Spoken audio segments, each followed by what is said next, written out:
todas, a todos, muy buenas tardes. Antes de comenzar, les voy a agradecer que silencien los celulares de manera que no tengamos interrupción.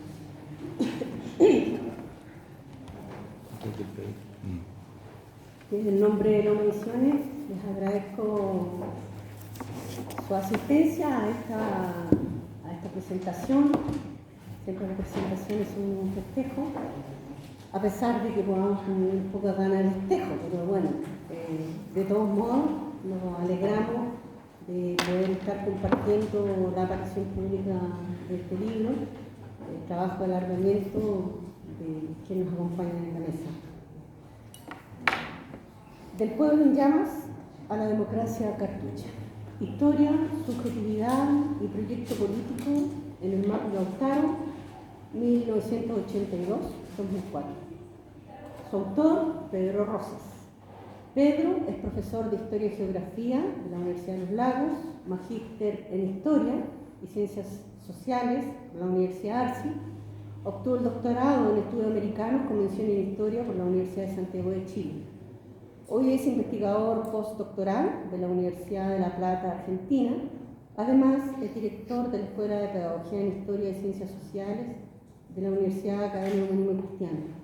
E investigador CONDECYT y colaborador del programa Psicología Social de la Memoria de la Universidad de Chile.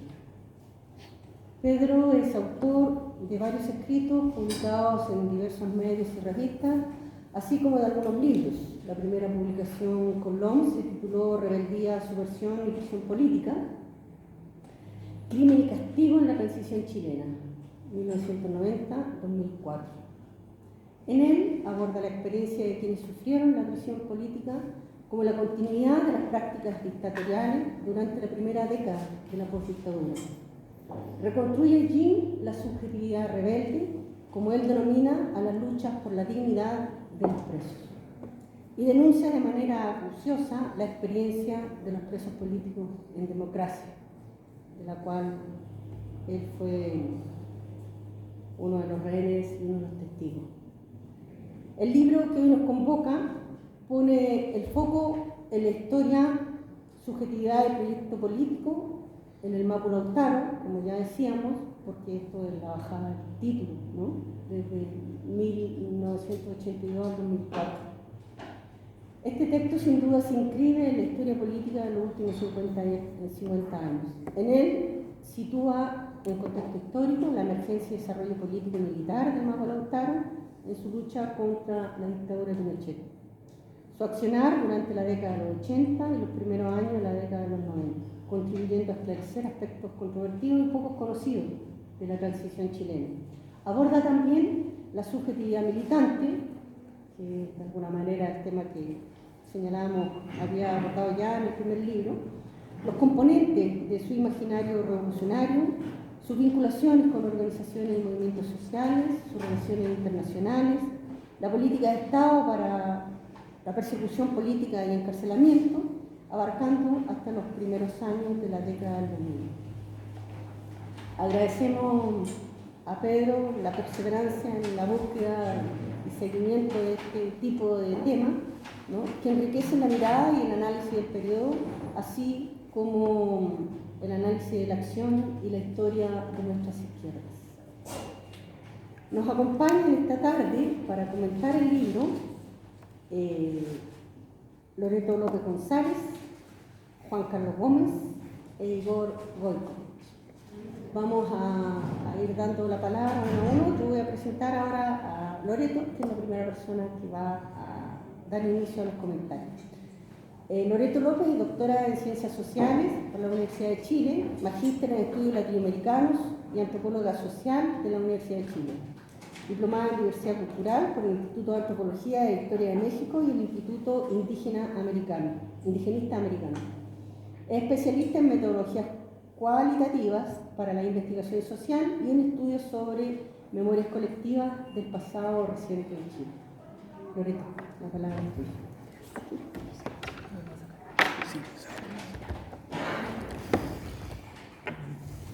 Buenas tardes a todas y todos. Quiero agradecer a Pedro por invitarme a comentar su libro, a la editorial LOM, por supuesto, también, por hacer posible esa invitación. Y bueno, agradecerle también que finalmente hayamos podido ver esta publicación que viene a llenar, podríamos decir, un espacio en algo que yo no soy historiadora, pero le llamaría entonces algo así como historia de la rebeldía en Chile, que es menos, que tiene, supongo, irá buscando su espacio difícil, porque son memorias difíciles las que construyen esa historia de la rebeldía. Me siento también honrada de poder compartir mesa con Juan Carlos y con Igor.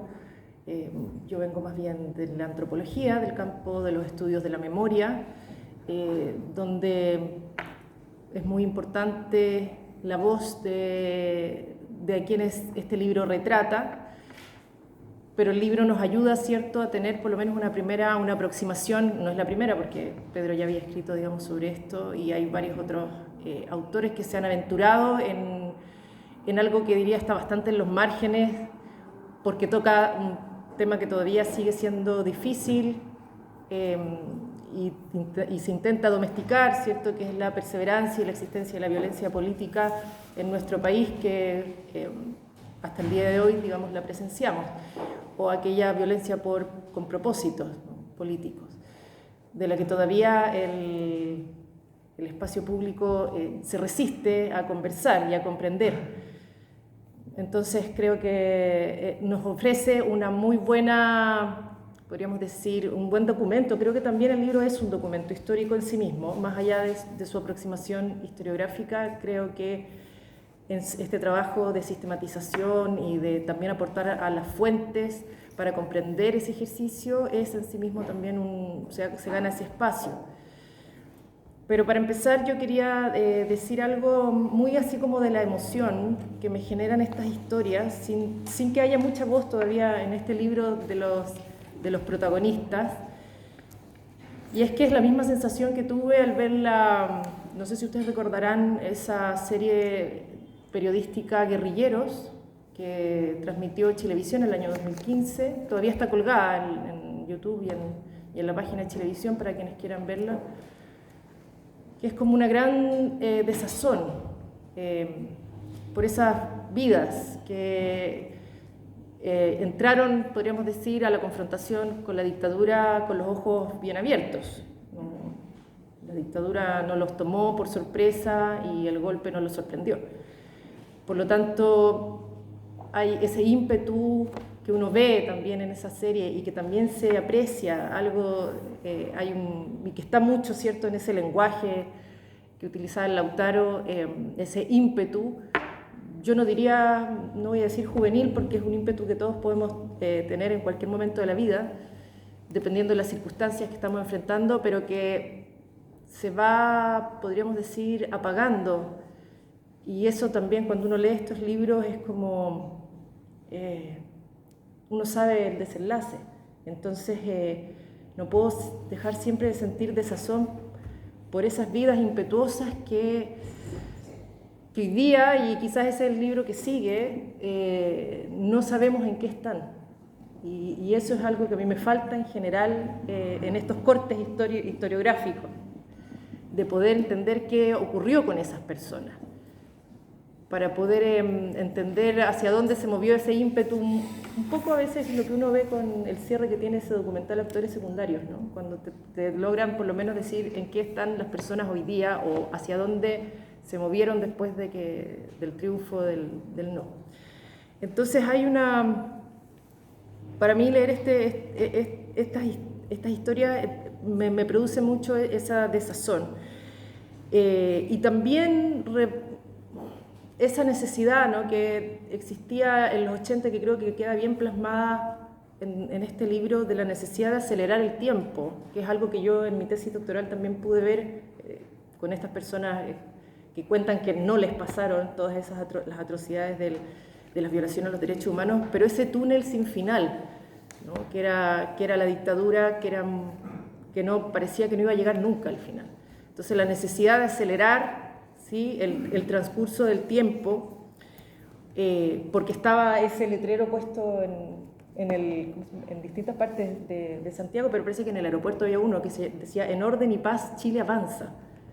Pero parece que no avanzaba, ¿no? O sea, nada cambiaba, nada se movía.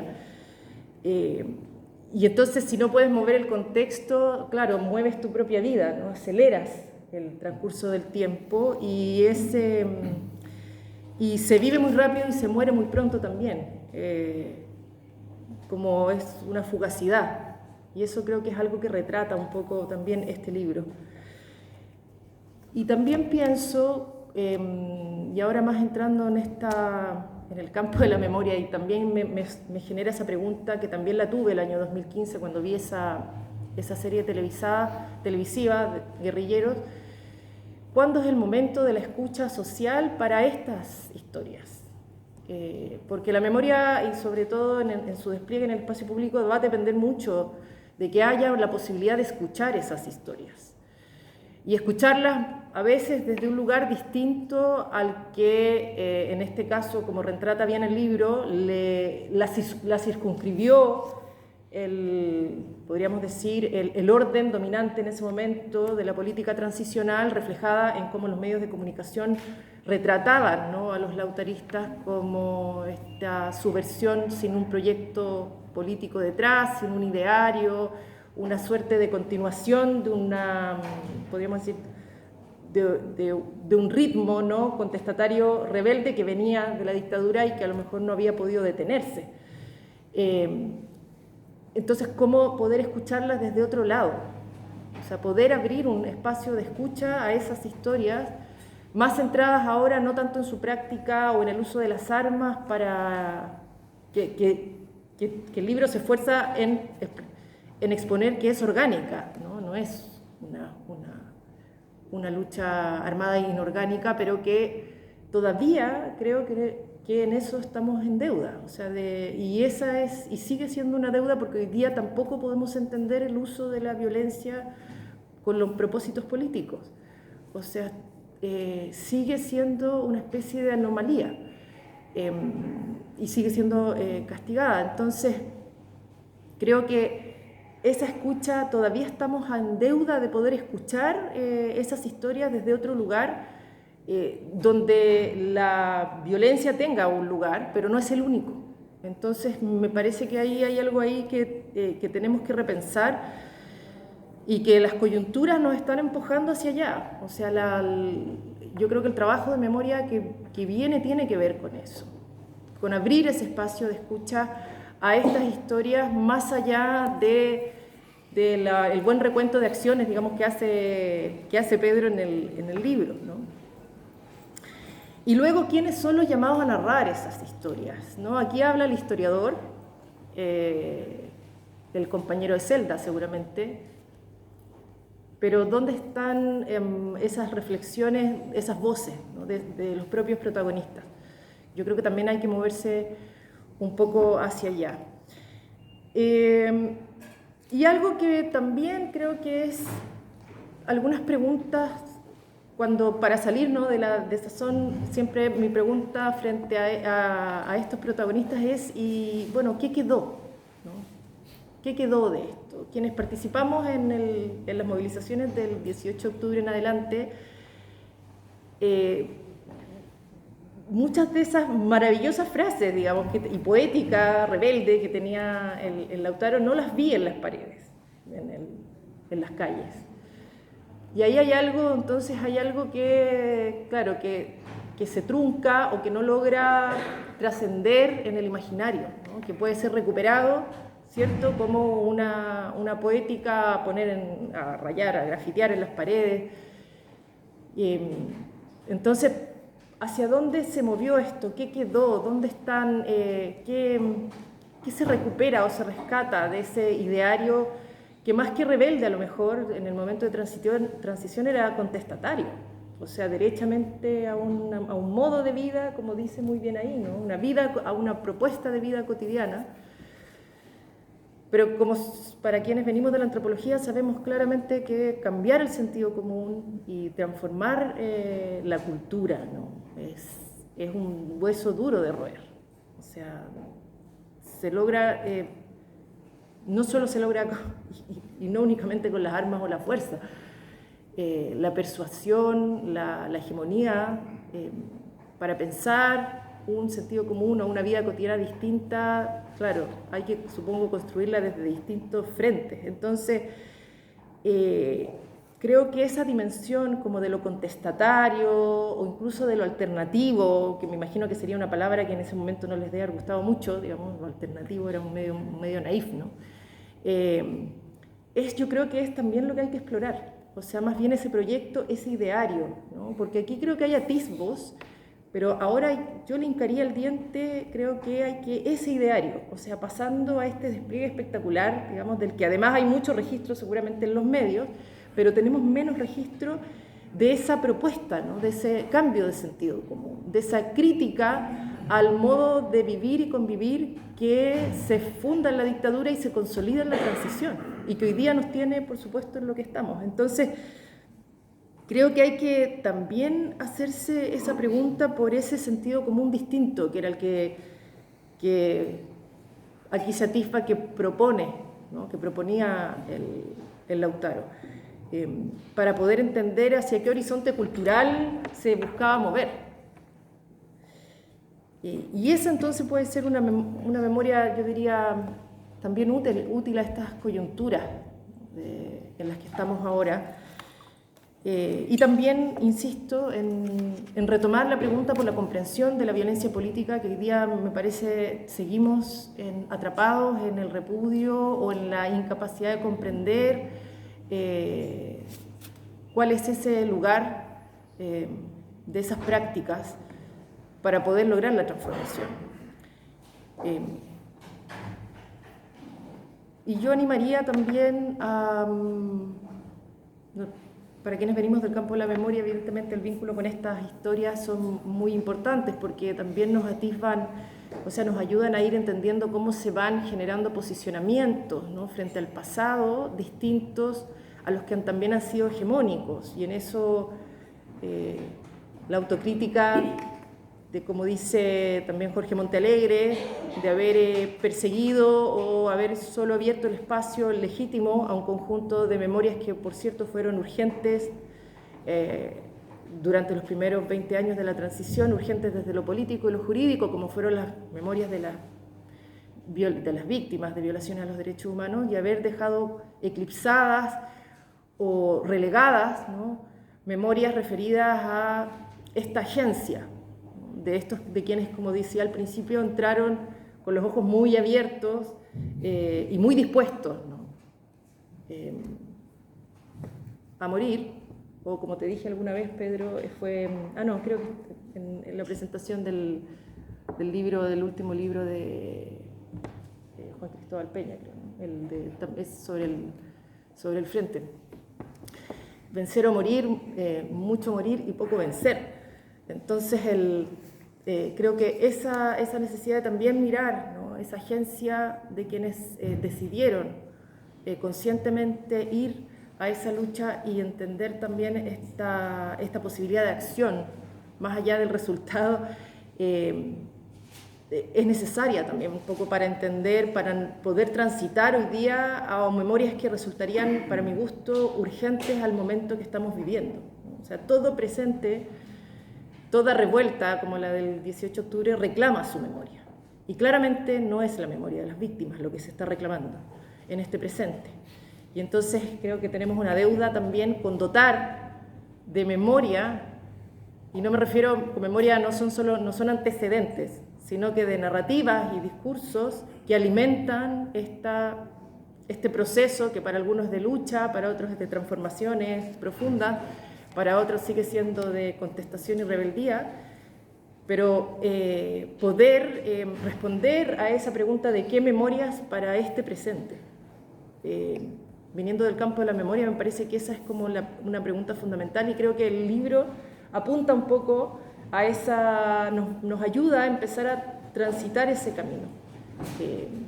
Así que bueno, te agradezco, los invito a todos a leer el libro y también a complementar con distintos otros artículos que tú vas mencionando, que creo que sirven mucho también para ir profundizando en algunas cosas que quedan menos trabajadas, como la subjetividad, creo, y el proyecto, el ideario, ¿no? Que creo que no hay que perderlo de vista más allá de la acción, del uso de la violencia para fines con propósitos políticos. Así que los invito a leer el libro y bueno, ojalá no les dé desazón como a mí, pero puede salir algo de la desazón también.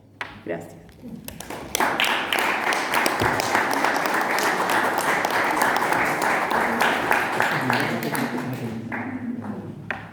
Gracias Loreto Gracias Loreto por tu lectura, por tus reflexiones y las interrogantes, ¿no?, que has planteado a partir de ella. Que hay preguntas que se hacen urgentes, ¿no?, en ciertos momentos históricos. Voy a dejar con la palabra ahora a Juan Carlos Gómez Leighton. Él es politólogo, sociólogo e historiador marxista, postdoctor en estudios latinoamericanos de la UNAM México y doctor en ciencias sociales y políticas de Saxo, México.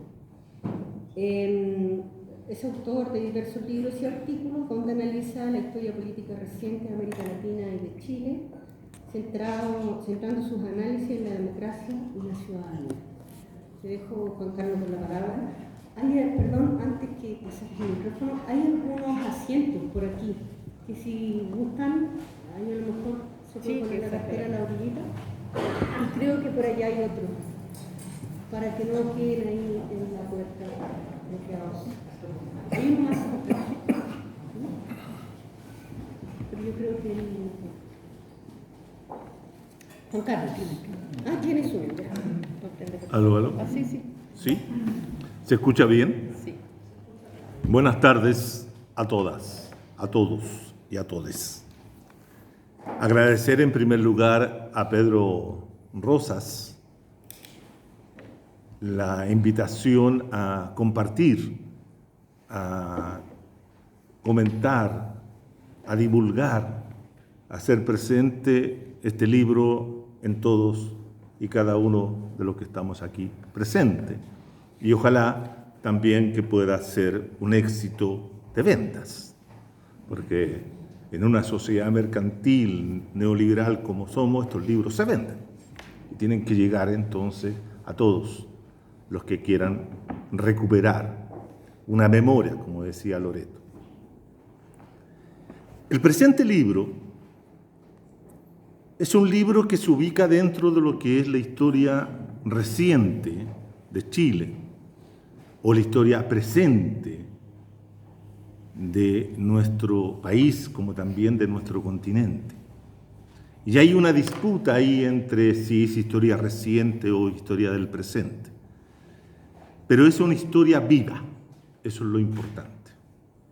Es una historia viva, que cuando uno comienza a leer las primeras páginas del libro, saltándose quizás la parte epistemológica del mismo, en la cual uno puede estar de acuerdo o en desacuerdo con las posturas y las perspectivas que el autor plantea, como con las discusiones, con los autores que cita, uno puede decir, bueno, me lo salto porque no es lo sustantivo, aunque sé que por el hecho de haber sido una tesis doctoral, esa parte es tremendamente significativa para cuando se lee una tesis doctoral, la parte epistemológica, teórica, metodológica, etc.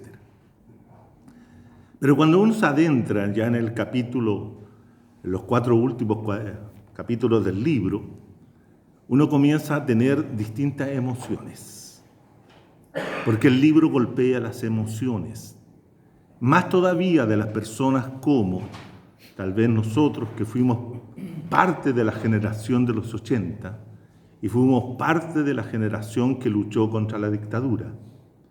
De distintas formas, maneras y objetos o objetivos. Tuvimos distinto protagonismo al interior de esa historia, que aún está contándose.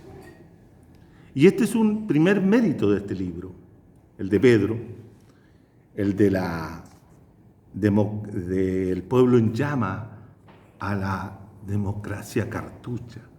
Yo no encuentro que el título es fabuloso.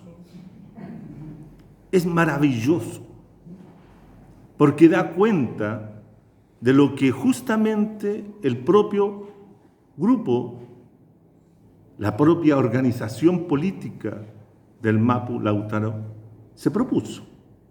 A partir de un pueblo en llamas, de un pueblo rebelde, de un pueblo subversivo, de un pueblo que ya no quería seguir soportando más las dominaciones que le imponía la dictadura o el capital, o mejor dicho, eran anticapitalistas totales. Y eso es lo que nos hace falta hoy día, ser anticapitalistas totales, para poder construir otra cosa. Y ellos llegar a la democracia cartucha, que es otra forma de nombrar a la democracia protegida, aquella que consensuaron los concertacionistas por el no con la derecha autoritaria y que dura hasta el día de hoy. Porque esa democracia cartucha no ha desaparecido, sigue existiendo. Y se viene otra, te lo aseguro, otra, si no somos capaces de hacer la rebeldía o volver a encender al pueblo. Que el pueblo vuelva a ponerse en llama para hacer lo que los Lautaros señalaban, hacer la toma de Chile, para construir un Chile popular y socialista, que era la lógica de su acción política durante todo el tiempo que actúan los lautaristas. El libro de Pedro, del historiador, del amigo, del colega, es un libro que rompe un silencio. Y rompe un silencio relativo justamente a una de las organizaciones rebeldes más importantes de la década de los 80 o de fines del siglo XX. Porque la mayoría de los estudios que se conocen o trabajos historiográficos que se conocen sobre el Mapu Lautaro se ubicaban fundamentalmente en lo que yo denomino la historiografía popular estudiantil, que realizaban un conjunto de estudiantes de licenciatura o de magíster e incluso de doctorado en distintas universidades del país como trabajos de tesis. Y muchas veces ustedes saben que las tesis terminan durmiendo en los anaqueles de las bibliotecas y se pierden. Pero siempre hay un historiador profesional que las rescata, que las saca de ese anonimato y las coloca en la bibliografía, y cuando ustedes revisen el libro van a encontrar un conjunto de tesis que han sido consultadas, trabajadas, elaboradas por el autor, en este caso Pedro. Pedro mismo es un autor que produce una tesis doctoral sobre este tema, y el libro es si no es una versión completa, es una versión corregida tal vez de la tesis doctoral, dirigida por Olga Ulianova, la extraordinaria historiadora que nos dejó hace algunos años atrás, de la Universidad de Santiago, de Chile. De manera entonces que el libro es un aporte desde, diría yo, y lo comentábamos con Pedro, desde un primer libro, desde la academia. Desde las academias, y no solamente porque Pedro sea profesor de la Academia Humanismo Cristiano, sino me refiero de la academia, ¿cierto?, en la cual por primera vez un historiador académico escribe un libro sobre esto, rompiendo el silencio sobre el Mapu Lautaro. Porque si bien es cierto, habían habido estudios sobre el Mapu Lautaro, como es el trabajo de Cristina Moyano, etcétera, ¿cierto? Pero no había un estudio serio, no digo que los otros no sean, sino que bajo el rigor de la academia, como es el libro de Pedro. Es un libro informado, es un libro que utiliza un conjunto de fuentes diversas. Entonces es un libro que está bien armado, serio. A eso es lo que me refiero. Y es un aporte. y es un aporte al estudio de las rebeldías de nuestro Chile.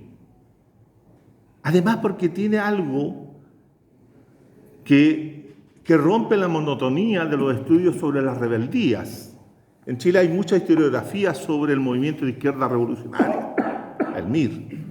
Hay mucha historiografía sobre el PC. Algo sobre los socialistas, pero sobre el Mapo Lautaro no había nada. Pero tiene una gracia este libro, porque es un libro que une dos rebeldías, una antigua y una nueva, moderna, como dice Pedro. Moderna. ¿Cuál es la antigua? La antigua está en el nombre. Mapo Lautaro. Lautaro. Joven mapuche que había trabajado y servido al invasor, a Valdivia, pero que se rebela y huye y intruye a su hueste como Toqui para derrotar finalmente y dar muerte a Valdivia, el primer gobernador muerto por los mapuches. Ustedes saben que hay dos gobernadores muertos por los mapuches, etcétera. Entonces, y une lo que podría Hobsbawm decir los rebeldes primitivos con los rebeldes modernos. Y un dato, es moderno porque surge, dice Pedro, con una ideología, con una utopía, con una ilusión de construir un mundo nuevo. Y por esa razón, numerosos jóvenes dieron la vida. Por esa razón, muchos combatieron que hoy día pocos reconocen. Hoy día nadie reconoce a los muertos del Lautaro, salvo los militantes lautaristas que aún quedan y los familiares de esos. Y aquí hago una mención específica a un lautarista que yo tuve la oportunidad de conocer directamente en la cárcel pública, que es Ariel Antoniletti. Yo hacía clase en la clase pública a los presos políticos de la dictadura. Y durante ese periodo que yo hacía clase, Ariel fue asesinado vilmente por las fuerzas represivas del Estado de Chile en, comillas, democracia. Por lo tanto, llegar a ese lugar en el cual Pedro relata el rescate y la posterior muerte de Ariel, sin duda que es un momento de emoción. Pero también es un momento de emoción encontrarse que el Mapo Lautaro juvenil surge y se desarrolla fundamentalmente en espacios territoriales que uno ha recorrido innumerables veces. Porque él dice que, no dice, sino que él relata, nos cuenta, de que el Mapo Lautaro surge en la zona sur de Santiago, en la Malaquías Concha, en la población Malaquías Concha, en los sectores de la Legua, en la población Yoagular, la población donde yo me crié y vivo actualmente, en la parroquia del Sagrado Corazón San Pedro y San Pablo, donde estaba el cura Esteban Gumucio, cura con lo cual yo me inicié en el socialismo tempranamente. Entonces, ese es un libro vivo. ¿Me captan? Cuando yo digo que esta historia viva, no solamente porque recuerda o hace la memoria y hace todo el proceso de lo que vivió el Mapo, sino que es viva porque nos trae a nosotros, nos golpea a todos aquellos lectores, a todos los que fuimos protagonistas de esa época, muchos recuerdos. Y nos hace sentido la lucha de los lautaristas. Nos hace sentido la lucha de Guillermo Sandón, Diego Carvajal. Sin duda que deben estar acá, me imagino, los hijos de Guillermo, a los cuales yo tuve la oportunidad, y Pedro también debe haber tenido la oportunidad de haber sido profesores de ellos en la Universidad Arcis, en su momento, cuando estudiaban sociología. Fíjense que yo me encontré con dos grupos de lautaristas en mi historia, como profesor, digo. La primera, cuando hice clase en la cárcel pública a los presos políticos de la dictadura, y después en el CAS, cuando le hicimos clase a los presos de la democracia, en la cárcel de alta seguridad. Y tuve ahí alumnos también que eran lautaristas. Chiquillos populares, como uno. No eran diferentes a los que yo había tratado y conocido, que eran mis amigos en el colegio, etcétera, todos. Entonces, por eso digo, este es un libro vivo. Y agradezco a Pedro la oportunidad que nos da de recuperar esa memoria, esa historia de esta agrupación política, que anoche, cuando concluía las lecturas de repaso que uno siempre hace con la idea de que va a presentar el libro, escribía: a raíz de lo acontecido en la coyuntura crítica abierta el 18 de octubre del 2019, estaría tentado a sostener que en Chile hacen falta muchos lautaros. Y un elemento: los lautaros siempre combatieron con felicidad. Era como plantearse el buen vivir de los bolivianos o de los ecuatorianos cuando los lautaros decían que había que luchar para vivir y ser felices. Y eso nosotros vivimos, pero no somos felices. Eso nos enseña el lautaro. Gracias por escuchar.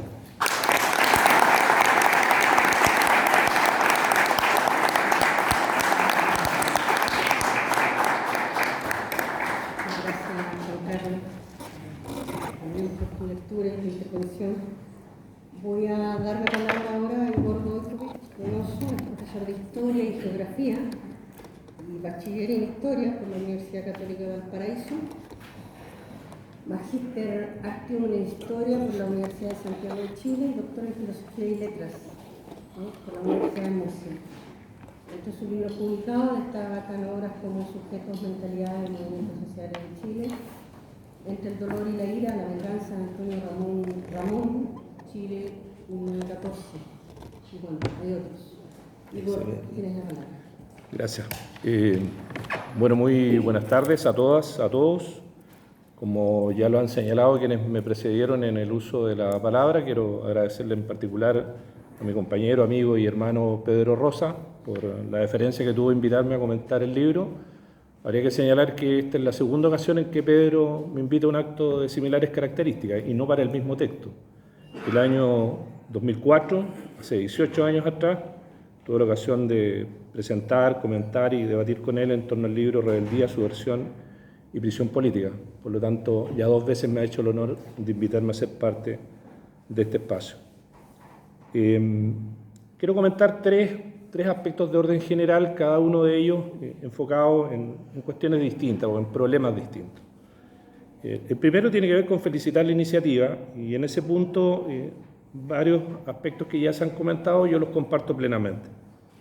Creo que efectivamente este es un texto que aborda a una organización política que ha sido escasamente estudiada desde el ámbito historiográfico. Y ahí comparto lo que señala Pedro cuando dice que hay un silencio en relación con el Mapu Lautaro. Y es un silencio que en algunas ocasiones, cuando deja de serlo, se convierte en anatema. Es decir, el análisis que se construye sobre la organización apunta fundamentalmente a construir una imagen demoníaca, satánica de la organización y de sus militantes. Y eso está bastante bien explicitado en el debate o la discusión bibliográfica que Pedro realiza. Y efectivamente, como señala Juan Carlos, hay muchísima historiografía sobre otras organizaciones. En el caso particular, por ejemplo, del MIR, hay un colega que dice que el MIR tiene mucha historiografía y poca historia, lo cual me parece ya un juicio demasiado categórico. Hay también muchísima historiografía sobre el Partido Comunista y sobre el Frente Patriótico Manuel Rodríguez. pero el Mapo Lautaro y otras organizaciones relevantes de la política chilena, como la Democracia Cristiana o como la Izquierda Cristiana, o el Partido Radical en sus diferentes expresiones o tendencias, han sido escasamente abordadas desde el campo de la historiografía profesional. Y ahí evidentemente hay un llamado a hacernos cargo de que los estudios de historia política requieren necesariamente dar cuenta del conjunto del abanico de expresiones, manifestaciones, culturas, estructuras orgánicas que han acompañado el desarrollo de la política en la historia del tiempo reciente. Porque todas ellas, en definitiva, independiente de sus posturas, orientaciones, nos permiten reconocer mucho mejor lo que ha sido el conflicto político, particularmente las relaciones de poder, que son el núcleo fundamental sobre el cual descansa el análisis que realiza Pedro. Un segundo aspecto, a propósito de la pertinencia y la necesidad de este texto, tiene que ver con que tanto historiográfica como políticamente este es un texto necesario. Entre otras cosas porque el Mapo Lautaro y las otras organizaciones insurgentes que participaron de la lucha contra la dictadura y de la lucha contra la proyección de la dictadura en la transición, representaron efectivamente una franja y una franja importante del movimiento popular en Chile. Es decir, acá no está solamente reflejado el Mapo Lautaro, sino que un segmento del movimiento popular que acompañó la experiencia histórica del Mapo Lautaro y de otras organizaciones políticas revolucionarias, y eso hace tremendamente pertinente el estudio y la lectura de este texto. Y en segundo lugar, porque, a mi juicio, el Mapo Lautaro encarna un proyecto político que, si bien fue derrotado, no ha fracasado. Y hay que distinguir no solo conceptual, sino que políticamente ambas acepciones. Efectivamente, la izquierda revolucionaria en Chile y en ella, y junto con ella el Mapo Lautaro, fueron estratégicamente derrotados en el ciclo histórico 1990-1994, pero el proyecto histórico que ellos representaron, la necesidad de la transformación económica, social, política y cultural que sigue siendo hoy día tremendamente urgente, sigue estando plenamente vigente. Y quizás probablemente necesita hoy día nuevas orientaciones, nuevos actores, nuevos instrumentos, nuevos diseños estratégicos, pero sigue siendo una demanda que está a la orden del día. En ese sentido, el proyecto político que de una u otra manera nos interpela hoy día sigue teniendo plena vigencia.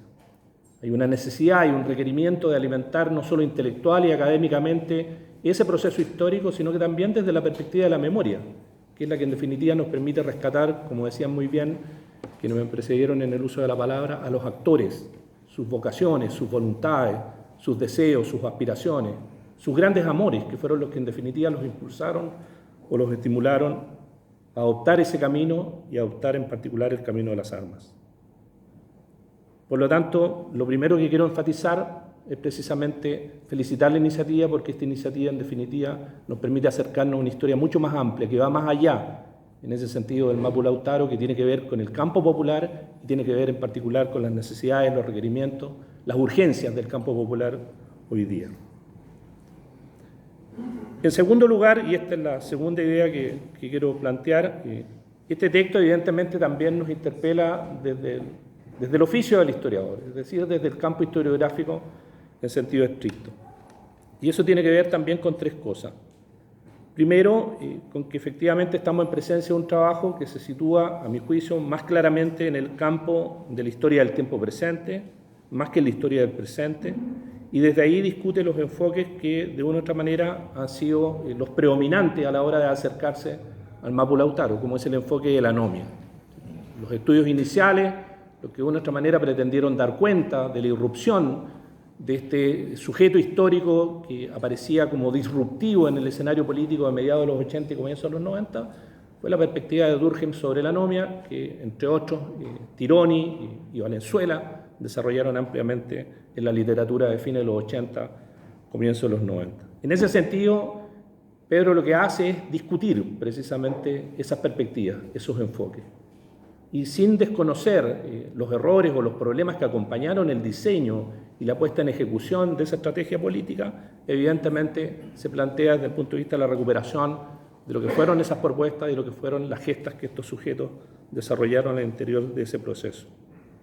Pero a la vez también discute y complementa todas las otras aportaciones que esta historiografía que mencionaba hace un rato atrás Juan Carlos puso especialmente en debate o en discusión desde mediados de la década de los 90 en adelante.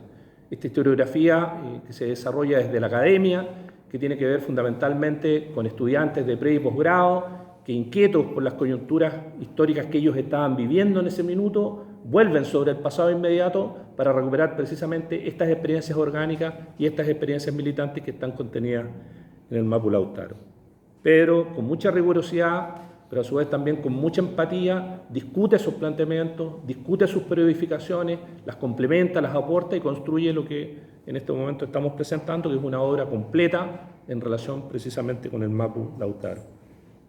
En ese sentido se trata de un trabajo serio, riguroso, amparado, como suele ocurrir en el oficio del historiador, en fuentes que en este caso privilegian los testimonios orales, pero sin descuidar en este caso las fuentes documentales. No obstante, y aquí dejo instalada una duda que espero que Pedro en su presentación final nos precise, nunca queda lo suficientemente claro dentro del conjunto de la obra y del texto por qué el Lautaro interpela a Lautaro.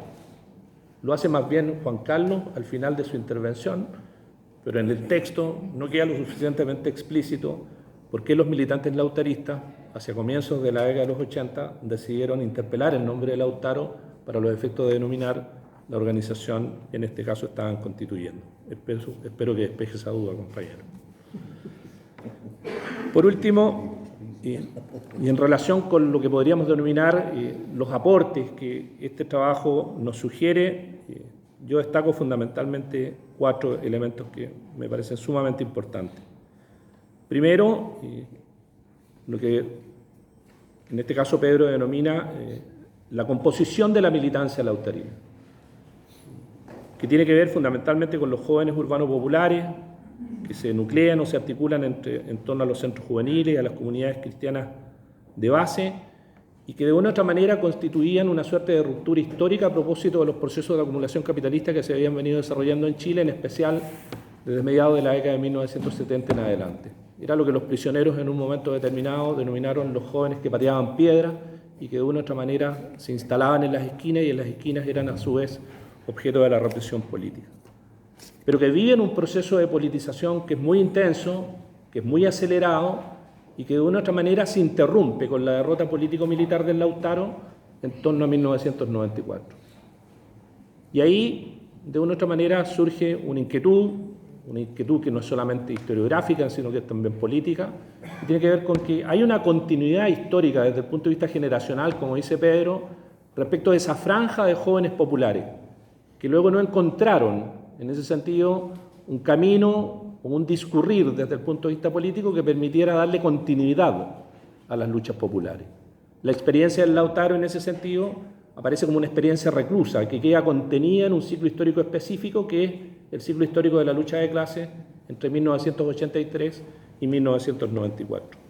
¿Qué explica que pese a la continuidad del sistema de dominación, el régimen de explotación y evidentemente y a partir de lo mismo las continuidades generacionales que eso supone, la experiencia del Lautaro no haya tenido un relevo desde el punto de vista político? Un segundo elemento tiene que ver con lo que el programa lautarista y el texto recupera a partir de ese programa, la noción de la toma de Chile.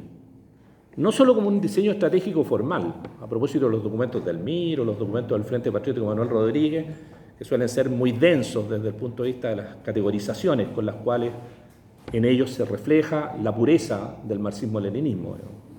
Acá estamos frente a un texto iconoclasta, disruptivo, que no solamente en ese sentido apela a establecer un camino para la consecución de la revolución socialista, sino que por el contrario apela fundamentalmente a la acción y a la sensación. La acción en cuanto a que foguea e integra al pueblo militante, el sujeto revolucionario se expresa, se manifiesta y se demuestra en la práctica, que apunta a su vez también a partir de esa acción a satisfacer los requerimientos, no solo del grupo en particular a propósito de los acondicionamientos o la logística, sino que a su vez también a través de la distribución sobre la franja popular más precarizada, y que en consecuencia y como resultado de ello la acción a su vez también permite vincular al pueblo con la organización, construir un nexo, una empatía, un afecto, una afiliación, que va a resultar particularmente importante en los tiempos de mayor agudización de la represión. pero es también sensación, en el sentido de que, como decíamos recién, construye afectos, construye lealtades, expresa a su vez un goce, que es el de la victoria, no es la apelación a la muerte, patria o muerte venceremos, es patria y goce, en el sentido de que la acción efectiva lo que genera en términos de sensación es el disfrute, es la consecución del objetivo planteado y por lo tanto es la victoria. Y con eso, quizás en contexto de dictadura, eso era particularmente relevante, esto tiene que ver con romper con las cadenas del miedo, que de una u otra forma habían sido el gran recurso del control social que la dictadura había logrado instalar. En ese sentido, la acción y la sensación son lo que en definitiva se expresa y se materializa como el hombre nuevo, que en el caso de Lautaro no es solo el hombre, sino que es el hombre y la mujer. Tercero, a propósito del bloque popular revolucionario, quizás uno de los aspectos más controversiales, más complejos, habría que reconocer a propósito de los testimonios en primera persona, que como yo comulgaba en una parroquia distinta, en la década de los 80, miraba con bastante recelo al Lautaro y a los lautaristas. Y esos recelos no están lo suficientemente explicitados en el texto y eran evidentes y manifiestos. Y no me estoy refiriendo ni a la democracia cristiana, ni al Partido Socialista, sino que a las filas del campo popular y del campo revolucionario. En ese sentido, a mi juicio, el desarrollo, en este caso, de la guerra contra la dictadura, tuvo evidentemente diferentes enfoques y tuvo, en consecuencia, ritmos de desarrollo que fueron distintos. Y a mi juicio es importante, en ese sentido, establecer esos escenarios, esos contextos históricos para tratar de dar cuenta precisamente de las tensiones que acompañaron la relación entre el MIR, el Frente Patriótico y el Lautaro, a propósito de que nunca esto logró materializar en un bloque popular por los cambios revolucionarios. En ese sentido, fue mucho más evidente la colaboración por la base, es decir, a nivel de los territorios o de las estructuras de lucha en los diferentes frentes de combate, que los reconocimientos por arriba, es decir, las validaciones y por lo tanto las relaciones simétricas entre las organizaciones revolucionarias a nivel de dirección.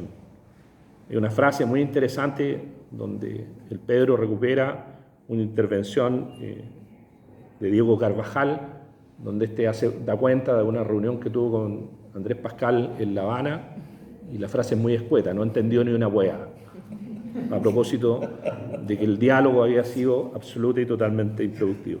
Si yo hubiese leído eso hace 30 años atrás, me habría sentido ofendido. No habría sido pascalista. En ese sentido, y cierro con eso ese punto, la unidad política del proyecto revolucionario no solamente quedó en deuda en ese contexto histórico, sino que de una u otra manera la historia del proceso revolucionario en Chile, estoy pensando fundamentalmente desde la década de los 50 en adelante, va mostrando precisamente esas falencias, esas inadecuaciones, esas inconsistencias que aparentemente nos siguen acompañando hasta el día de hoy. Y por último, a propósito de los temas que se abren y que evidentemente son parte de las controversias no solo historiográficas, sino que también políticas, es imprescindible volver rigurosa y sistemáticamente sobre la relación entre violencia política y transición. Efectivamente, durante este periodo histórico, la represión se especializó políticamente. Y uno incluso podría decir fue mucho más eficiente aquella que en su momento desplegaron organismos mucho más brutales o más sangrientos, como pudo haber sido, en este caso, la DINA o la CNI. Los RATI, los PACO, los milicos, la democracia cristiana, los socialistas y los delatores convergieron en una estrategia política contrainsurgente que resultó particularmente eficiente.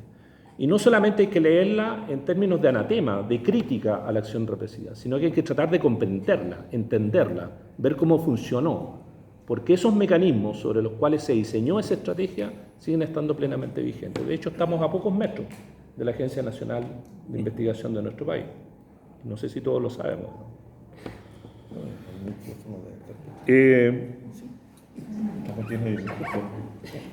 En segundo lugar, es importante hacernos cargo que una parte importante del movimiento de masas se replegó expectante después del plebiscito de 1988.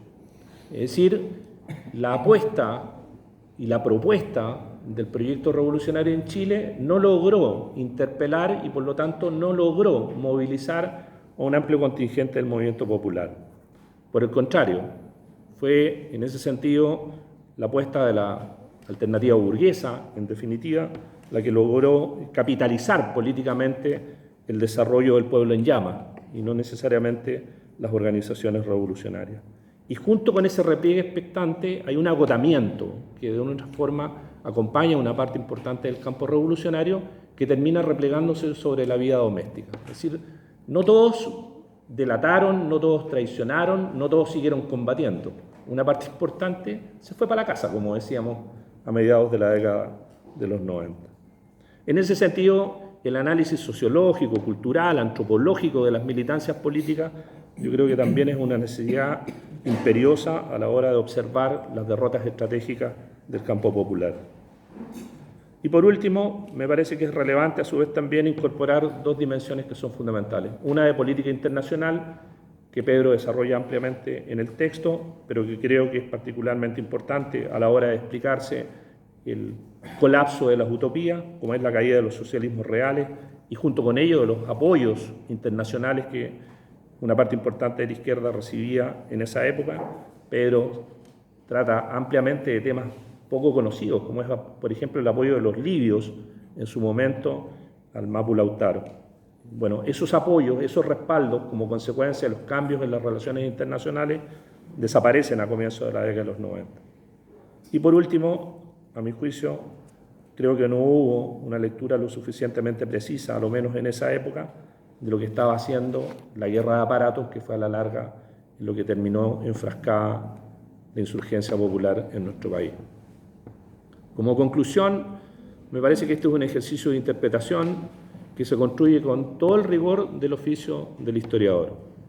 Pero es también un gesto, como dirían los lautaristas, un gesto de toma de posición. Es una toma de posición frente a la historia de los sujetos populares y frente a la militancia revolucionaria. Y ahí Pedro no se pierde, se alinea evidentemente con los más desfavorecidos, con los más humildes, con los más golpeados, pero con aquellos que todavía no pierden la esperanza. Gracias.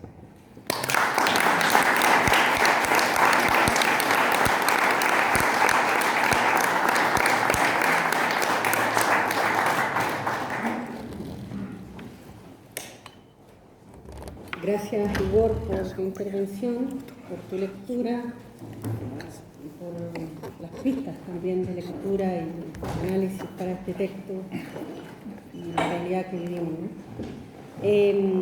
Bueno, agradecemos a los tres comentaristas de esta tarde que han abierto, ¿no?, este trabajo de Pedro, y esperamos que sirva como insumo para seguir discutiendo no solo ese hecho como historia, sino que también como en este tiempo histórico y en lo que viene. Voy a dejar entonces ahora a Pedro Rosas, que supongo tiene más de algo que decir. Muchas gracias, Silvia.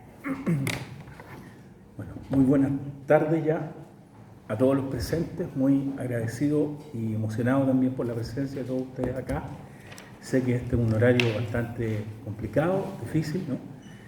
Tengo que agradecer a la casa, por supuesto, al edificio acá, ¿no es cierto?, al Archivo Nacional donde estamos, pero también a la casa editorial, agradecer a Silvia y agradecer a Pablo, que me dan por segunda vez la posibilidad de alojar en su editorial una obra, digamos, en este caso esta obra, ¿no? Sin duda es una apuesta que hicieron con este profesor, así que estoy profundamente agradecido por eso y espero que nos vaya bien, ¿eh? Luego, quiero decir que varias de las cosas que han planteado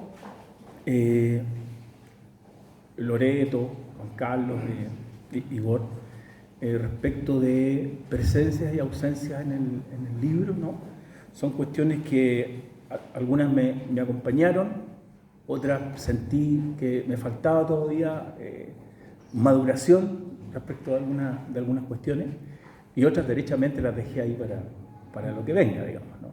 Obviamente. Pero debiera decir en primer lugar que este libro buscaba, yo diría derechamente, una especie de de diálogo vindicatorio, ¿no es cierto?, de diálogo que pusiera en lugar una experiencia histórica, pero que la pusiera en visión, digamos, con justicia, ¿no?, que la pusiera en visibilidad sin el menor ánimo de ponerme, digamos, del lado de aquellos que habían castigado, perseguido y aniquilado a esta organización revolucionaria. Eso en primer lugar.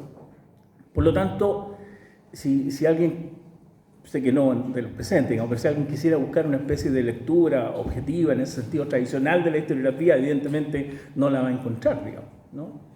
Sí es, por supuesto, objetiva una construcción histórica que da cuenta de sus fuentes, de los procesos, digamos, de los actores con los cuales ha dialogado, de los contextos en los cuales esos actores se han constituido históricamente, evidentemente, digamos, eso está allí, digamos. Pero es una historia hecha, y pensando en la palabra correcta, digamos, hecha ¿cuál es la palabra? A pesar que estuvo medio secuestrada estos días, hecha con amor, ¿ya? Puedo secuestrar la palabra, digamos, pero bueno. En este, sin odio. Con cariño, claro. Entonces, recupero esas palabras, esas conceptualizaciones de nuevo al lado nuestro, porque siempre han estado del lado nuestro, ¿no es cierto? Hecha esta reconstrucción con cariño, con cercanía, con ternura, como decían los compañeros del Lautaro. Y no podría ser de otra forma, porque si bien toda obra historiográfica va conociendo a su sujeto y a través de la narrativa conoce a los actores y más de un profe dirá no empatice con los actores, digamos, eso es inevitable. O sea, uno empatiza, por supuesto, con los actores. Y en este caso no tuve que empatizar con los actores coincidiendo con los documentos, ¿no?, ni leyendo declaraciones, empaticé con los actores porque los actores vivían conmigo.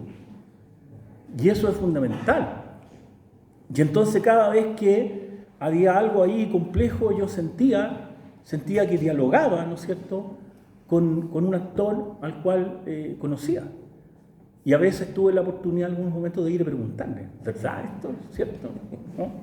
Pero ¿y por qué pasó este asunto, digamos, ¿no? ¿De qué se trata esto? Estaba ese diálogo, pero ese diálogo siguió también después en el tiempo, ¿no?, en la reconstrucción de un, digamos, hipotético actor que tenía en mi cabeza también, digamos, ¿no? Y seguía esos diálogos. Entonces yo diría, un trabajo que busca colocar en el plano historiográfico una actuancia que es histórica, ¿no?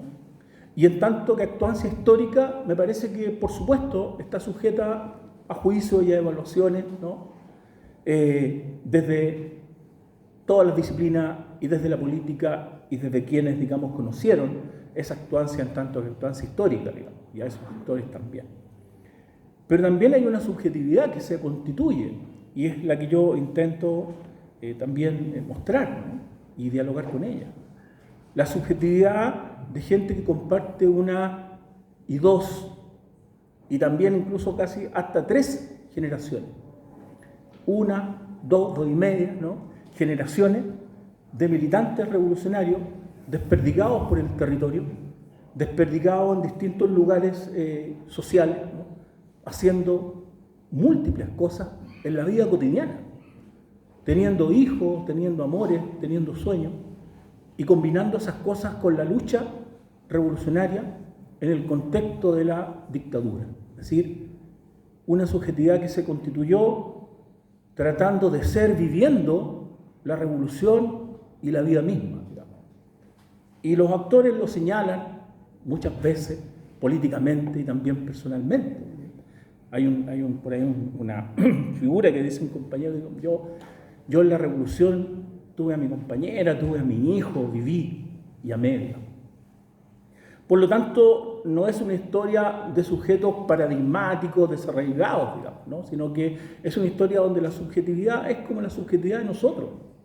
Llegamos aquí, vinimos apurados, en fin, nos resfriamos, y junto con eso, ¿no?, pensamos filosóficamente, supongamos, ¿no?, y aspiramos a cosas complejas en la vida, cosas importantes, y a comer algo rico. Esa es la vida. La vida es eso. Y esa es la subjetividad que nosotros hemos intentado recoger en este trabajo. La subjetividad de gente común y corriente que soñó lo mejor para todos. la juventud, la subjetividad de gente que sabía de sus limitaciones y soñaba con un país donde no hubiera limitaciones para nadie. Me parece que esa generosidad que tomó la forma de lo político tenía que ser, por supuesto, destacada, descubierta, divulgada, compartida, ¿no? Entonces, yo creo que ahí hay un plano respecto del cual, por supuesto, acontecían, ¿no?, cosas, detalles como una dictadura, digamos, ¿no?, detalles como una represión permanente, detalles como una crisis económica, detalles como una escena, digamos, internacional, latinoamericana y mundial de confrontación, en el cual parece que la toma del cielo estaba ahí cerquita, ¿no? Estaba a la vuelta de la esquina, se podía. Acontecían cuestiones como que en un momento los mismos militantes, lo recuerdan así, dicen, sentíamos el aliento del pueblo en la orejita. ¿Qué significaba eso? Bueno, significaba simplemente que la estrategia de la transformación revolucionaria, la experiencia de la organización, la experiencia de un mundo social organizado en lo político, en lo cultural, etc., era una experiencia, como dicen los actores, no, una experiencia de pueblos enloquecidos. Uno diría en la jerga tradicional, ¿no es cierto?, un alza de movimiento de masas, diría, ¿no? Así se dice. Claro, ¿no? Pero bueno, nuestros actores dicen una experiencia de pueblos enloquecidos. ¿Qué era eso? ¿Qué era un pueblo enloquecido? Bueno, un pueblo enloquecido era lo que acontecía en ese aquí y ahora, ¿no? Que hoy día uno dice que gestáltico eso, ¿no? Qué palabra, ¿no? Aquí y ahora, un medio budista zen. Bueno, era el concepto de la época. Era una expresión política que surgía de la vivencia política. La vivencia política de aquí y ahora hacer la revolución. El futuro era ahora, en el presente. Era una apuesta, ¿no?, histórica de ese momento. En ese sentido, la actuancia de los actores yo la reivindico como moderna. No es ni presmoderna, no es ni posmoderna, es fundamentalmente moderna.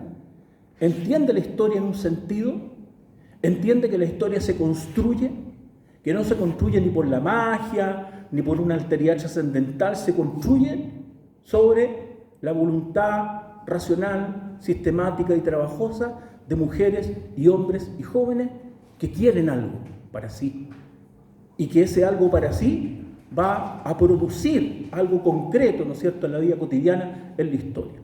Esa es, resumiendo miles de obras de la modernidad, digamos, obviamente, esa es la definición de la modernidad. Creer que en tiempo nos lleva a alguna parte, que la vida tiene algún sentido, digamos, que no hay un fatalismo. Y por lo tanto, estas militantes y estos militantes se mueven en ese sentido, en un sentido histórico, ¿cierto?, un sentido histórico muy fuerte que es propio del siglo XX. Habitan un momento, y eso lo logramos, digamos, levantar allí, en un momento en el cual el enloquecimiento de los pueblos, suena rara la palabra, el enloquecimiento de los pueblos está por todas partes. Los pueblos están enloquecidos en América Central, están enloquecidos en África, ¿no es cierto?, del norte y del centro. Los pueblos van tomando diversas herramientas, discuten con aquellos que quieren liberarlos para lograr la liberación. No siempre están de acuerdo los pueblos, digamos, con sus vanguardias, ¿no?, que los van a salvar. Pero reclaman esos debates y esa existencia. Hay un debate muy fuerte. Y los militantes están mirando experiencias. Miran a la Revolución Cubana, han mirado, ¿no es cierto?, Vietnam. La generación de los más jóvenes mira Nicaragua. Pero también se miran otras experiencias que en el sentido común nuestro, no aparecen tan cercanas, pero que van a ser muy influyentes respecto de lo ejemplar. La revolución iraní. Esto es raro, suena, ¿no? Pero no es tan raro. O sea, ha existido una dictadura, tal cual ha existido en Filipinas, ¿no es cierto? Y en Filipinas estaba allí Ferdinand Marcos, ¿no? Y acá estaba el Shah, ¿no es cierto?, Reza Pahlavi. Y esas eran las noticias que veíamos. Hoy día, bueno, ustedes, mucho WhatsApp, ¿cómo se llama? TikTok, ¿no? TikTok, eso, TikTok, en fin, ya. Montones de información y los niños saben lo que pasa en Corea, BTS, ¿cierto? Idol, en fin. ¿Saben lo que pasa en Corea? Bueno, nosotros en ese momento con lo que había, y estos militantes, ¿no es cierto?, con lo que había, Sabíamos lo que estaba pasando en el Sáhara Occidental y el Frente Polisario. Si el Frente Polisario avanzaba era una cosa muy buena, y si la OLP avanzaba era una cosa muy buena, digamos. Y usted estaba al otro lado del planeta y sabía que el Arafat estaba peleado con el otro, en fin, pero estos eran los compañeros del mundo. Y las luchas de Palestina y las luchas del Polisario, ¿no es cierto? Y las luchas de Nicaragua y las luchas del pueblo de Irán cuando se levanta en contra de la opresión del Shah, Reza Pahlavi, entonces también eran nuestras luchas. Y uno no entendía muy bien si esta gente era marxista, leninista, maoísta o islamista o no sé qué, digamos, daba lo mismo eso, ¿no? Lo que importaba es que había, y vuelvo a la conceptualización de las compañeras y los compañeros, que había un enloquecimiento de los pueblos. Eso es lo que había. Y en el enloquecimiento de los pueblos, entonces, caía el Shah de Irán, ¡pum!, Reza Pahlavi al piso, colgado, terminaba el Shah. Y caía, ¿no es cierto?, Somoza, porque el pueblo está enloquecido, entonces el pueblo votaba a Somoza como había votado, ¿cierto?, a otros dictadores, ¿no? Y la lucha revolucionaria, en la cual, por supuesto, habían debate y conflicto, y quiénes somos aquí los más bacanes, digamos, para hacer esto, ya estaba por todas partes, evidentemente. Pero el resultado era que, con insurrección, con guerrilla, con paros obreros, con luchas, con todas las luchas, ¿no?, caían, ¿no es cierto?, las dictaduras y se avanzaba en la construcción de una vida mejor, podríamos decir hoy día. En el contexto, por supuesto, un escenario internacional favorable, estoy hablando en clave de la época, ¿no?, favorable al campo popular, ¿cierto?, en la época. Así se decía. Bueno, y entonces nuestros actores, hoy aquí convocados, ¿no?, participan de ese enloquecimiento, pero no participan, y aunque estén las emociones allí fuertes, ¿no es cierto?, los compromisos completos del cuerpo en eso, y el riesgo del cuerpo en eso, participan con una racionalidad, porque son modernos. Una racionalidad que define una estrategia, que define una táctica, que analiza la existencia de una triada de poder, que es la que ha generado el golpe para algo. No existe la dictadura, ¿no es cierto?, para provocar el mal. Existe la dictadura que a través del mal quiere provocar entonces la construcción de un tipo de sociedad capitalista, garantizar la perpetuación del capitalismo, y advierten nuestros autores que quieren hacer otra cosa nueva, construir un nuevo tipo de capitalismo, ¿no?, que ya se está nombrando en algunos lugares del planeta, incipientemente en ese momento. No es hoy, ¿no? Son varias décadas ya, y se dice el neoliberalismo. Eso es muy interesante. Y se comienza a gestar entonces una crítica no solo política y económica, sino que también una crítica cultural. ¿Sí? Hay algo que nos va a hacer este sistema a nosotros, ¿no?, en nuestro mundo interior, digamos, ¿no? El capitalismo, distinto, está provocando, y aquí le voy a prestar una palabra del hoy, ¿no?, le está provocando una nueva subjetividad a nuestro pueblo, digamos. Entonces se oponen racionalmente dos discursos, dos visiones, ¿no?, dos analíticas sociales. Una que apunta a sostener un sistema y la otra que apunta a entender, cuestionar y transformar ese sistema en otra cosa. ¿Qué otra cosa? Aquí se discute y se dialoga también con perspectivas de análisis. O sea, muchas palabras complejas para definir procesos complejos de la economía, la política, la sociedad y la cultura. Y aquí los autores dicen, bueno, queremos un Chile popular. Se construye un lenguaje que simplifica las cosas, pero que las expresa muy claramente. Un Chile popular, ¿cuándo? En la estrategia, en la táctica, en el futuro, no, en el aquí y ahora. ¿Cómo? Bueno, mediante el pueblo en llamas. ¿Qué era eso? Bueno, esa era la insurrección de los pueblos, ¿no? Eso eran los pueblos enloquecidos. Pero estarán los pueblos solos, expuestos allí. ¿Qué ha ocurrido en Irán, en Nicaragua, en Cuba, en Vietnam? Bueno, lo que ha ocurrido es que los pueblos han tenido organizaciones que están en su interior, que los acompañan, que dialogan o que se critican o que se tensionan, que tienen contradicciones, pero avanzan. Avanzan porque tienen una diversidad política en la construcción de su utopía que no es una utopía etérea metafísica, es una utopía histórica, ¿cierto? Y entonces van dotándose de un lenguaje que va explicando esa realidad y ese sueño, esa anticipación, que resulta muy comprensible, ¿no?, para los jóvenes de la década del 80 en este caso, pero que permite a su vez un diálogo con la gente que ya no era tan joven. No puedo decir los viejos porque aquí nadie es viejo, no somos viejos nunca, ¿no? Así que estamos bien. Pero permite un diálogo intergeneracional y dialogan entonces formaciones, trayectorias militantes, experiencias de lucha, la experiencia de la represión en la dictadura, del dolor, toda la metáfora de la muerte dialoga con esta construcción de una metáfora de la vida, del aquí y ahora, ¿no es cierto?, del hacer, la felicidad, que es la revolución, aquí, y dialogan sin mayor conflicto, digamos. Eso acontece dentro. Y me pareció entonces que esa era una historia que merecía ser contada, ¿no es cierto? ¿Para qué tantas vueltas? Me parece que una historia así es la historia que necesitamos siempre. Siempre necesitamos una historia así. Bueno, en ese momento era complejo, ¿no? A propósito del Lautaro, el nombre, Lautaro recorre, más bien habita un pasaje que ya existió en otras partes de América Latina y del mundo. Digamos, las luchas se identifican con las luchas anteriores, porque son luchas dentro de la historia. No son luchas por fuera de la historia. Dialogan dentro de la historia, se identifican dentro de la historia porque quieren darle un lugar al presente en la historia. Si yo no quiero darle un lugar al presente en la historia, inmediatamente me estoy desalojando yo mismo. Por lo tanto, el primer gesto político era definirse históricos, ocupar un lugar y buscar entonces un hilo conductor, como lo buscaron, ¿no es cierto?, los sandinistas con Sandino. En rigor uno podría decir, sí, pero Sandino era un liberal. Sí, pero el Sandino de los sandinistas, no, ya no era liberal. Fue recuperado. Uno podría decir, sí, Manuel Rodríguez, que sé yo, era un aristócrata. Bueno, el Manuel Rodríguez del pueblo es del pueblo. Entonces, eran multiculturales.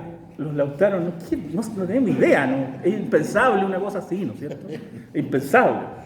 Pero, evidentemente, dicen aquí hay un joven, como nosotros, en esa época, un joven como nosotros, decían los compañeros y las compañeras, Lautaro, que luchó contra el opresor, bien, y es un ejemplo de lucha, y nosotros levantamos esta figura. Y la levantan, y está en unos documentos por ahí que se había discutido, un nombre, otro nombre, en fin, y la expresión que aparece en un documento es, y ganó Lautaro. Como que un concurso interno, y ganó Lautaro, ¿cierto? Tenía evidentemente todas las señas Lautaro que podían identificar a una joven o un joven de los 80. O sea, había ahí todo un proceso de construcción. Pero este proceso de construcción también está no solo en una esfera internacional, ¿no?, que hoy día se dice la Guerra Fría, como si la Guerra Fría no tuviera nada que ver con la lucha de los pueblos, ni las contradicciones internas al interior de cada país o territorio, digamos, ¿no? Bueno, estaba, usemos la expresión común, la Guerra Fría, estaba la lucha de los pueblos, pero también estaban las luchas internas. Digamos, la izquierda tenía diversas, amplísimas, ¿no es cierto?, alternativas de enfrentamiento con la dictadura, digamos. Unos decían que se vaya la dictadura, que se canse la dictadura o derroquemos la dictadura. ¿Había diferencia? Evidentemente, ¿no? No era lo mismo decirle, te voy a derrocar, espérate nomás, que decirle, bueno, ¿cuándo te vas a ir? Digamos, ¿no? No es lo mismo. Bueno, y la organización apuesta, pero no solamente apuesta a una estrategia que piensa o sueña el derrocamiento con combinadas formas de lucha. El Lautaro en ninguna parte escribe, como tampoco lo hicieron otras organizaciones chilenas, nosotros solitos vamos a derrocar con nuestro ejército, en fin, aquí a todos los milicos, los marinos, los pacos, etc.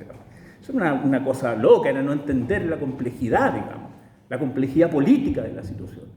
Es decir, cómo se iba generando una situación política que movilizara a los sectores populares, que produjera al interior del bloque en el poder una fisura, un cuestionamiento, ¿no es cierto?, un ablandamiento, etcétera, que permitiera generar escenarios donde la confluencia de varios actores, ¿cierto?, no solo una vanguardia súper ilustrada y súper poderosa, sino que varios actores, ¿no?, lograran construir un programa, digamos, de transformaciones, ¿no?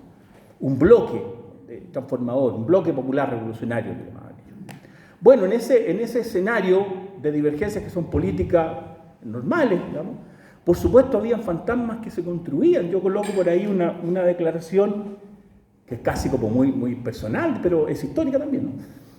Y es que el año 83, ¿no? en Playa Ancha, que es un sector de Valparaíso, se produce una coordinación y sacamos, contra toda autorización y a propósito de todo, digamos, sin permiso, digamos, una declaración, ¿cierto?, de las juventudes comunistas, que recién estábamos formando la Juventud Real de Miguel Enrique, todavía no se sabía si se iba a hacer el nombre todavía. Entonces, y con el Lautaro, ¿ya? Oh, pero fue tremendo, porque los Lautaro eran, pero como decías tú, Igor, anatema, esa era la palabra. Entonces ahí nos llamaron a retarnos porque nos habíamos juntado, digamos, con estos que eran peligrosos, ¿no? Era raro, ¿no? Porque los lugares eran, lo digo, desagrado, digamos, esta parroquia es de los miristas, ¿no es cierto?, esta población es de los comunistas, en fin, este sindicato es de los socios, en fin. El Lautaro no le había tocado nada, pues, ¿ya? No había, digamos, repartija para el Lautaro, ¿no? Y entonces, ¿qué hacen los Lautaros? Bueno, ejercen su política, ¿no? Y van a tomarse todo, y empiezan a aparecer, ¿cierto?, por distintos lugares, ¿no? Y comienza a darse cuenta, ¿no?, una izquierda que no los conocía, de la vitalidad, de la potencia, de la fuerza, del arrojo, digamos, de estas militantes y estos militantes revolucionarios. Pero hay una tensión allí, ¿cierto?, una tensión que es fuerte, pero que tampoco es tan extraña. Si uno mira otras experiencias latinoamericanas, es lo mismo, digamos. O sea, el pajarito nuevo tiene que, digamos, pagar ahí en la aduana el ingreso, ¿no? Por supuesto, había fenómenos culturales, ¿no? Había fenómenos culturales de la política chilena, en fin, que hacían incomprensible para una generación que era esto del Lautaro. Para otros no, particularmente para los jóvenes, no, eran gente como ellos, jóvenes como ellos, y había un lenguaje común, y había además un llamamiento a ciertas prácticas de la vivencia cotidiana que no estaban, ¿no es cierto?, en la política tradicional. Primero, la simple convocatoria a vivir en el aquí y en el ahora, que a una persona que en ese tiempo tenía 30 años, no sé, le podía parecer media terapéutica, digamos, para Lautaro era política, ¿no? El llamado, ¿no?, a vivir el sexo nuestro, que para un militante ya joven tirando para adulto en la época le podía parecer medio cochino, eso como tan metido en la vida sexual de la gente. Bueno, para los jóvenes le parecía que así era también, digamos. Y por lo tanto, en el plano del lenguaje, en el plano de la estética, ¿no es cierto?, en el plano del vínculo de la vida cotidiana con la política, había una cuestión muy llamativa que sin duda hoy día a lo mejor puede no parecer transgresora, hoy día, digamos, pero ha corrido harta agua debajo del puente. Pero en ese momento era, por supuesto, una clave de interpretación de lo que estaba ocurriendo allí. Entonces se produce esta emergencia en un escenario internacional y nacional, por supuesto, favorable, ¿no?, a la transformación, los sueños, pero también en un escenario que tiene sus tradiciones y que va a provocar, por lo tanto, algunas tensiones importantes con los otros, digamos, con las otras compañeras y compañeros de la izquierda, digamos. Sin embargo, la imagen que ha prevalecido es una imagen difusa, estereotipada, patologizada. Esto es muy interesante, porque no hay una construcción patológica del resto de la izquierda en Chile. Las organizaciones revolucionarias en Chile, para la prensa burguesa, ¿no?, o para el enemigo, en fin, de aquellos revolucionarios, son extremistas, están en un extremo, ¿no es cierto? En cambio, esta organización era gente loca, eran terroristas, tempranamente se usaba el concepto en este caso, ¿no?, delincuentes terroristas. Hay un fallo que yo lo encontré, es precioso pero terrible, obviamente, cuando el ministro Dreise, en un fallo de la Corte de Apelación de Santiago, dice rotos, gente diabólica y sensual. Es una organización compuesta por gente diabólica y sensual, rotos de baja estofa. Es como una cosa así del siglo XVIII, no sé. Todos juntos. Sí, todos juntos, ¿cierto? Todos juntos, así, una organización, ¿ya? Esa era como una secta del amor libre, ¿qué era? Entonces era una organización, ¿no es cierto?, diabólica y sensual, claro, compuesta por rotos de baja estofa. Obviamente, si usted hubiera leído eso, imagínense, están en sus años más mozos todos, no tenemos años mozos, pero uno quiere ser de la organización, ser un roto de baja estofa, ¿no? Imagínense ser diabólico y sensual ahí, todo bien. Bueno, es una cosa, y ¿cierto? Escuchaban rock. Claro, y escuchaban rock, claro, escuchaban rock. Es una cosa, digamos, interesante, ¿no es cierto?, atractiva estéticamente, pero hay un evidente allí, ¿cierto?, discursividad, una práctica y un proyecto político, digamos. No voy a dar la lata aquí porque tienen que comprar el libro, pero hemos, ¿no es cierto?, recuperado, por ejemplo, hay una política agraria, ¿no es cierto?, hay una política económica, hay una definición de lo que es Chile como un país ubicado en las relaciones internacionales de la centro-periferia, digamos. O sea, hay unas lecturas que están allí, que son las lecturas, evidentemente, que hoy día uno tiene que tomar el curso 1, 2, 3, digamos, para entender las relaciones centroperiféricas, ¿ya? Entonces, ¿pero qué era eso? Bueno, ocurre que hemos tenido una despolitización de la sociedad. Han habido cambios en los mapas culturales, ¿no es cierto? Como decía Lechner, unos cambios, y por lo tanto habían cosas que estaban en boca de todos, por crear una expresión, digamos, común, ¿no? Bueno, y en boca de todos estaba la expresión imperialismo, en boca de todos. Y la expresión imperialismo implicaba una definición del imperialismo, bueno, aquí está el centro, allá está la periferia, y cómo son estas relaciones. O sea, había una cognición, ¿no es cierto?, de la forma de ser del capitalismo en el tercer mundo y en nuestro país, que hacía que la gente se ubicara en ciertos lugares, ¿no? Entonces no era cosa de llegar y llorar por la reina, ¿ya? No era así, ¿sí? Ha cambiado, ¿cierto? Evidentemente la sociedad, los imaginarios han cambiado y el Mapu Lautaro se ubica en un momento en que la contradicción de la sociedad está muy arriba de la mesa y está evidente, pero los caminos para salir, para resolver esa contradicción, son caminos que demandan trabajo, son caminos que demandan esfuerzo y son caminos que tienen costos históricos y personales, biográficos, y asumen entonces esos costos y transitan, ¿no?, de la dictadura hasta los primeros años de la transición pactada, pagando, ¿no es cierto?, ese costo muy dramáticamente. Y por lo tanto, a mí me parecía que había que destacar y contar y compartir todo ese enloquecimiento de los pueblos y su forma de verlo y entenderlo. También me pareció que es muy justo para la construcción de unas memorias que siempre se están disputando, muy justo también hablar de esa aventura y de ese costo, ¿no?, de lo que cuesta en la vida aspirar, digamos, a cuestiones que no tienen que ver solo con la propia individual satisfacción, digamos, sino que con el compartir, ¿no?, la solución de problemas socialmente y culturalmente, económicamente compartidos, digamos. O sea, y eso está dramáticamente expresado, por supuesto, no solo en el caso de Lautaro, sino que en toda una generación, pero bueno, es lo que alcancé a hacer. Dejaremos. Y lo otro, yo creo que a propósito de las memorias, digamos, que era muy desafiante, digamos, la Loreto con su intervención, yo intenté también generar un espacio de diálogo con las memorias actuales.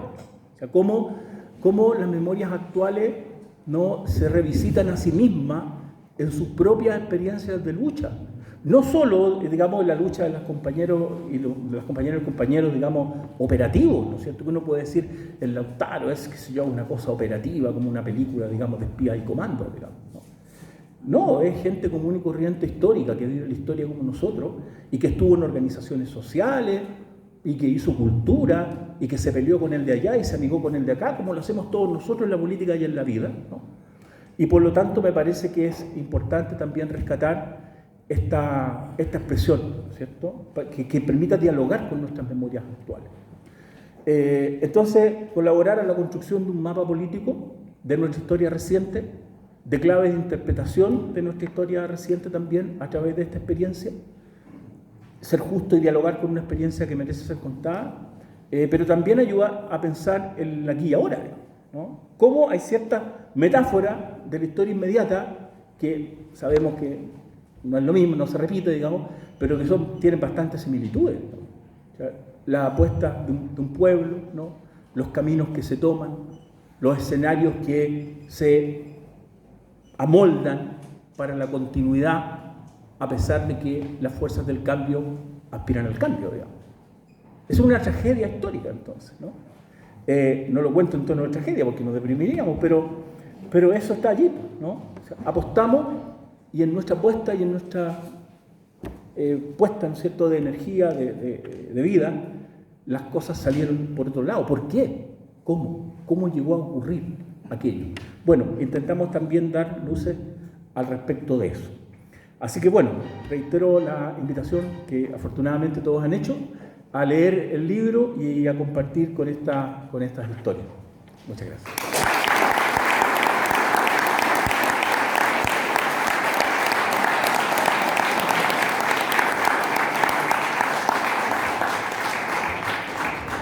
Muchas gracias, Pedro, por este nuevo trabajo, por la confianza depositada en LOM para su publicación. Y el que nos vaya bien, sobre todo, tiene que ver con la posibilidad que haya de leer el libro y compartir su lectura, que es lo que más nos importa, en verdad. Esperamos que no sea fotocopia, pero sí que pueda así el libro circular, ¿no? Buscarlo en la biblioteca, prestárselo también.